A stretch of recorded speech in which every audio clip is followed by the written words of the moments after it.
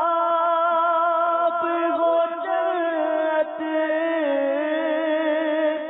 میں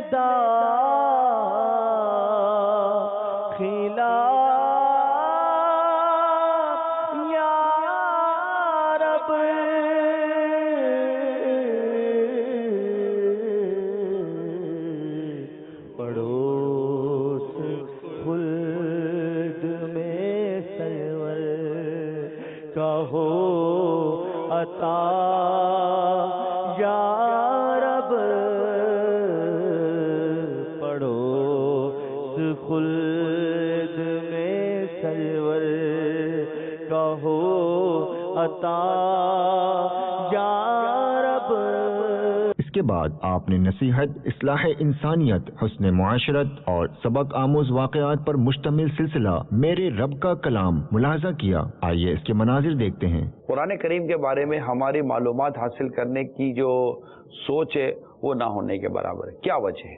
حالانکہ ہماری نماز تب تک درست نہیں ہو سکتی جب تک کہ اس کے اندر قراءت درست نہ ہو جائے، یہ آپ کے بھی علم ہے، اور نہیں ہے تو ہونا چاہیے۔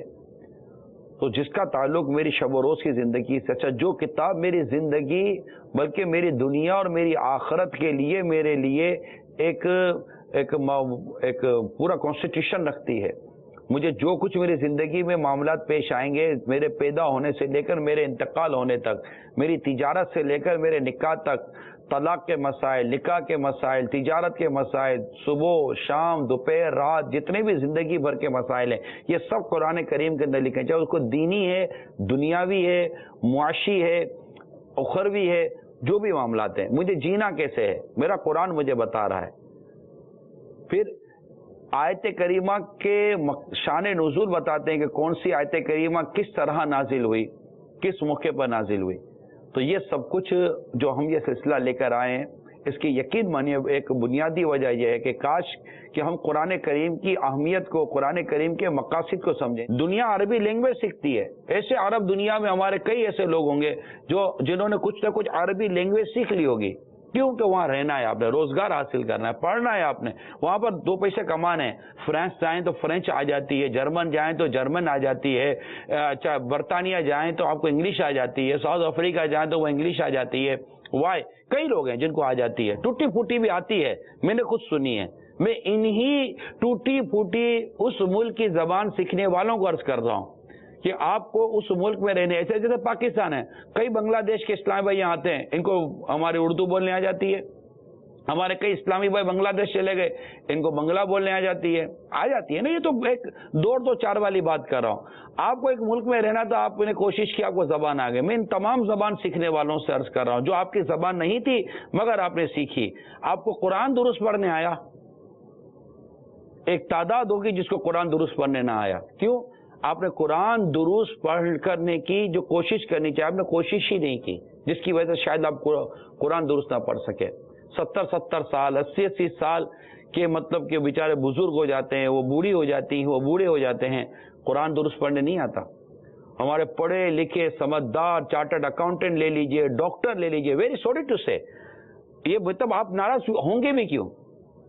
میں تو کہیں اس کو رہا ہوں جس کو نہیں آ رہا، جس کو آ رہا ہے اس سے تو میری کوئی بات چیت اسی ہے ہی نہیں، اور جس کو نہیں آ رہا اگر میں اس کو کہہ رہا ہوں تو میں اس کی ہمدردی کر رہا ہوں، اس کے ساتھ میں بھلائی کر رہا ہوں، میں اس کو مطلب ایک جذبہ دلانے کی کوشش کر رہا ہوں کہ آپ سوچیے تو صحیح کہ آپ نے دنیا بھر کی ڈگریاں حاصل کر لی، آپ مطلب کہ سی اے یا تو پڑھ رہے ہیں یا بن گئے، ڈاکٹر بن رہے ہیں یا بن گئے، یا مطلب کوئی بھی پروفیشن کی طرف آپ جا رہے ہیں, چلے گئے, بڑی بڑی ڈگریاں لے لیں, آپ دنیا کے بہت بڑے مشہور آدمی بھی بن گئے اور بہت بولنا بھی آپ کو آتا ہے, جناب ڈبیٹ آپ ایسی کریں کہ کوئی ڈبیٹ میں آپ کو پہنچ نہ سکے, ایگزامینیشن ایسا کریں کہ آپ کو کوئی ایگزامینیشن میں پکڑ نہ سکے, اور جناب کسی کی گفتگو یا کسی کی زندگی کا پوسٹ مارٹم کریں تو جناب آپ کو کوئی پکڑ نہ سکے, تو آپ بھلے کوئی بھی دنیا کے آپ کسی بھی پروفیشن سے تعلق رکھتے ہیں, آپ کتنے ہی مطلب قادر الکلام سے ہی, آپ کی کیسی کوالیفیکیشن سے ہی, لیکن کیا آپ کو درست دیکھ کر قرآن پڑھنے آتا ہے؟ اس کے بعد آپ نے کھانے کے مناظر کو ملاحظہ کیا. آئیے اب اس کی کچھ جھلکیاں دیکھتے ہیں.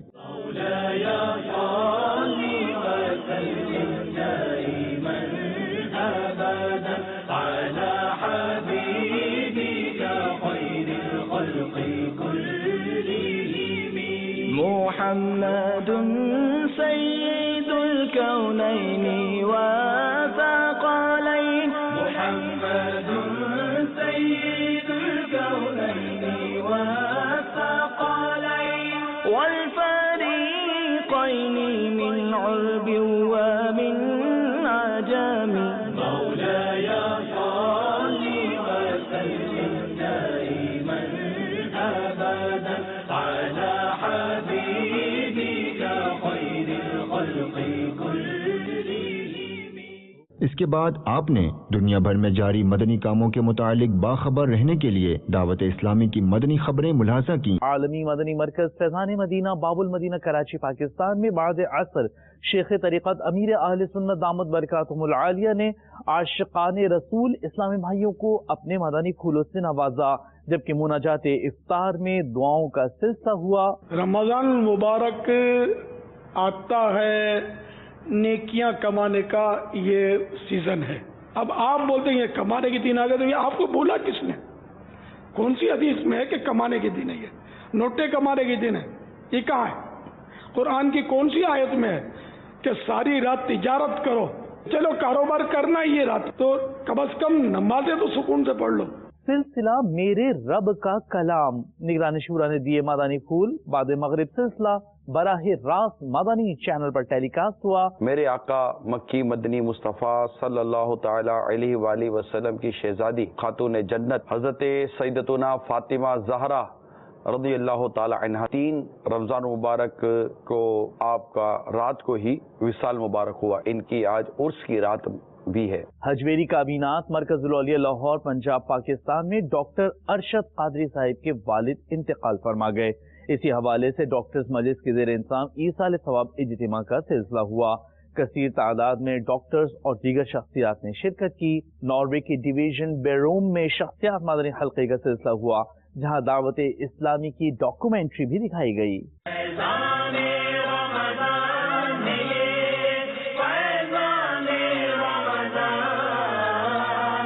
مرکز الاولیاء لاہور پنجاب پاکستان کے علاقے ہربنس پورہ میں اسلم عطاری کے والد کی چہلم کے موقع پر رکن شورا حاجی منصور رضا عطاری نے سنت و بھرا بیان فرماتے ہوئے اپنے مدنی پھولوں سے نوازا. حضرت شیخ احمد سرہندی رحمت اللہ تعالی علیہ کے مزار پر انوار پر سرہند شریف ہند میں رکن شورا سید عارف علی عطاری کی حاضری کا سلسلہ ہوا. اس کے بعد آپ نے پیارے آقا صلی اللہ تعالی علیہ وآلہ وسلم کے میٹھے میٹھے فرامین پر مشتمل سلسلہ رسول اللہ صلی اللہ تعالی علیہ وآلہ وسلم کی 40 احادیث دیکھنے کی سعادت حاصل کی. آئیے اب اس کے مناظر ملاحظہ کرتے ہیں. الحدیث الاول عن امیر المؤمنین ابی حفص عمر بن الخطاب رضی اللہ تعالی عنہ قال سمعت رسول اللہ صلی اللہ تعالی علیہ وآلہ وسلم یقول انما الاعمال بالنیات وانما لكل امرئ ما نوى فمن كانت هجرته الى الله ورسوله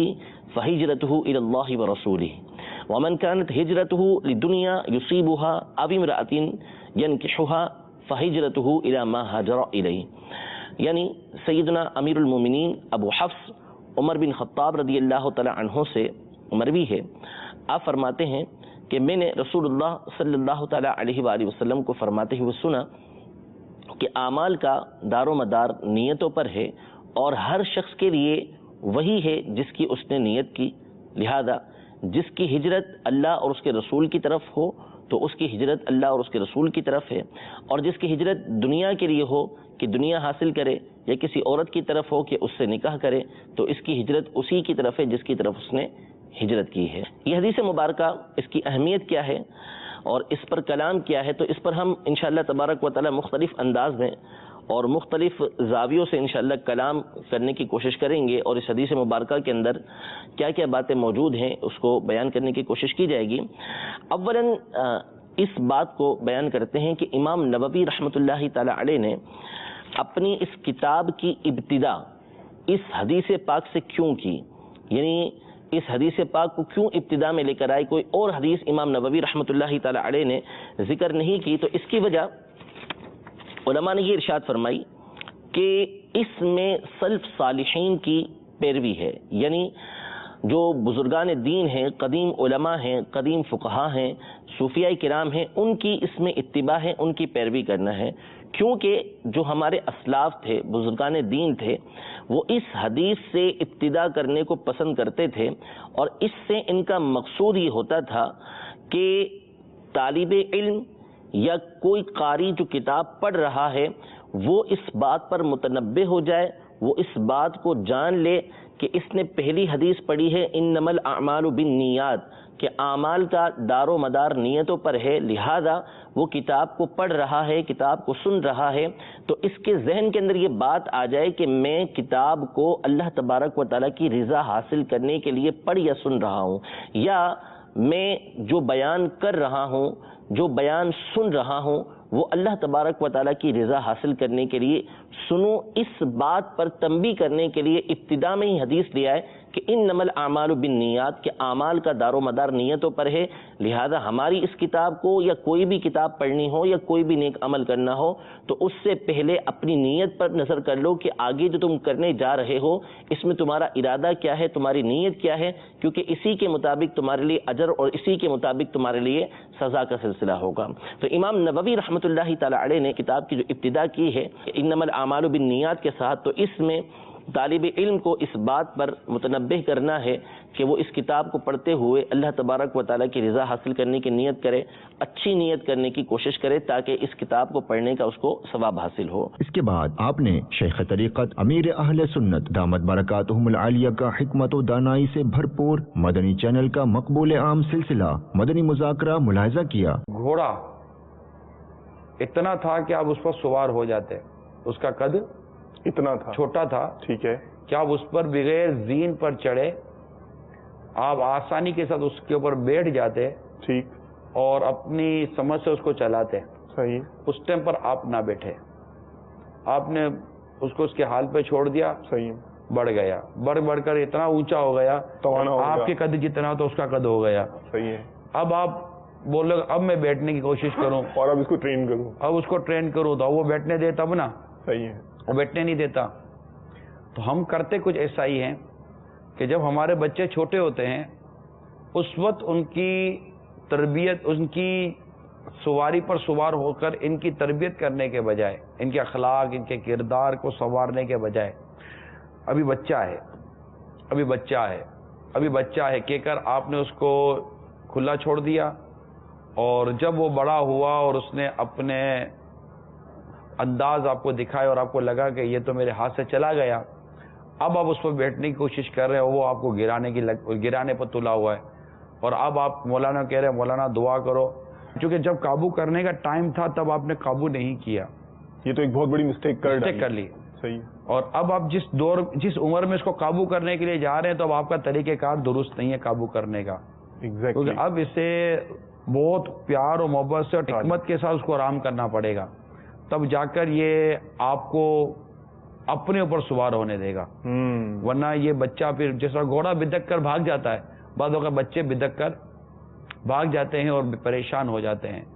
تو اب جو کہ وہ کہتے ہیں نا کہ اب تو جو ہونا تو ہو گیا، تو جو اس عمر کے بچوں کی بے احتیاطیوں سے اور نافرمانیوں سے پریشان ہیں کہ جن کی اولاد جوان ہو گئی ہے، بڑی ہو گئی ہے، وہ ہاتھ میں نہیں آ رہی ہے، آئی مین ٹین ایجر اس طرح کے جو ہوتے ہیں 13 to 19 اینڈ پلس، تو اس طرح کے پھر بچے ہاتھ میں نہیں آتے، تو آپ ایسے موقع پر میری مدنی التجا یہ ہے کہ بچوں کو بیٹھ کر پیار سے سمجھا۔ مثال کے طور پر آپ کا بیٹا کہتا ہے کہ ابو مجھے موبائل دلا دیں، میں اس وقت گیم کھیلنا چاہتا ہوں.